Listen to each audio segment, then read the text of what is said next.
Dahil nga sa nag-viral ang video nga nitong si Lilette kung saan sumugod nga siya sa naturang simbahan upang sabihin ang katotohanan tungkol kay Renan Alon at tungkol sa kanyang natuklasan na siya pala ang nag-iisang anak nitong si Feliciano, kung saan naghihiganti ito. Kaya naman si Era ay napatanong kung maging siya ba ay parte ng paghihiganti niya.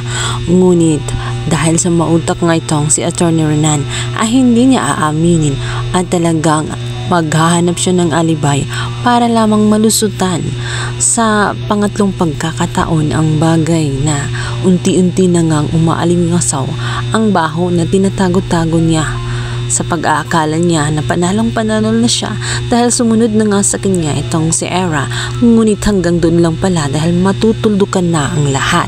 At ngayon, nakita nga ito ni Lorena at itong si Attorney Constantino. Sila ay nagkwentuhan at nasabi nila na maaaring may kinalaman din itong si Attorney Alon sa pagkamatay ni Morideth dahil ganun katindi ang kanyang hindi umano imposible na magagawa niya ang bagay na iyon dahil sa paghiganti niya sa kanyang ina na sa tingin niya ay nawala ng justice at dahil nga sa sumbong ni Melody sa pagkawala ng kanyang ama na si Mang Kanor ay mahaharap ito si Attorney Renan Alon kahit labag sa kanyang kalooban. Kailangan niyang panindigan na wala siyang kasalanan. Ngunit hindi niya ito malulusutan sapagkat itong si Court ay may tibay na ebidensya. Ang panyo kung saan nakita din ito ni Lilette nung sila ay mag-dinner kasama nga si Alon at nalaglag pa nga ito sa kanya. Yun din ang panyo kung saan nakita nga din ni Court sa naturang krimen area. Hindi niya matatakasan at hindi niya matatanggihan ang akusasyon na iyon sapagkat nakitaan siya ng fingerprint at nagpapatunay ito na sa kanya galing ang mga marka ng mga kamay sa naturang panyo na kung saan ang panyo na iyon ay nagamit din itong si Mang Kanor at napatunayan na ang dugo na nakita doon ay mismo nanggagaling sa tatay ni Melody na itong si Mang Kanor.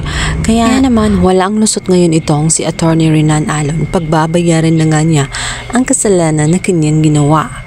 Lalagot siya sa batas, lalong-lalo na at hindi siya urungan sa anak nga nitong si Mang Kanor na ito nga si Melody.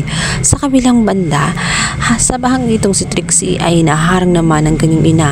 Sinabihan siya ni Patricia na huwag nang makialam sapagkat problema na nila iyon at huwag na silang sumali pa sa naturang gulo sapagkat hindi naman din siya nakakatulong. Nainis ng husto itong si Trixie at sinabihan na papaano niya natitiis. Pinatay nga ni Patricia ang ina nga ng dalawa, ngayon ay hahayaan pa ang lahat-lahat at hindi sasabihin.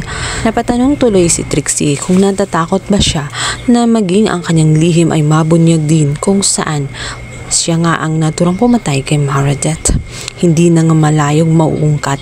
Ngayong nalagay na nga sa alanganin itong si Renan Alon ay hindi na nga malabo na ilalaglag na rin niya maging itong si Patricia. Sinabihan ni Patricia ang kanyang anak na wala na ba siyang natitirang awa at talaga bang ipapahamak niya ang kanyang ina sa mga otoridad at talagang sasabihin niya para lamang makulong ang kanyang ina.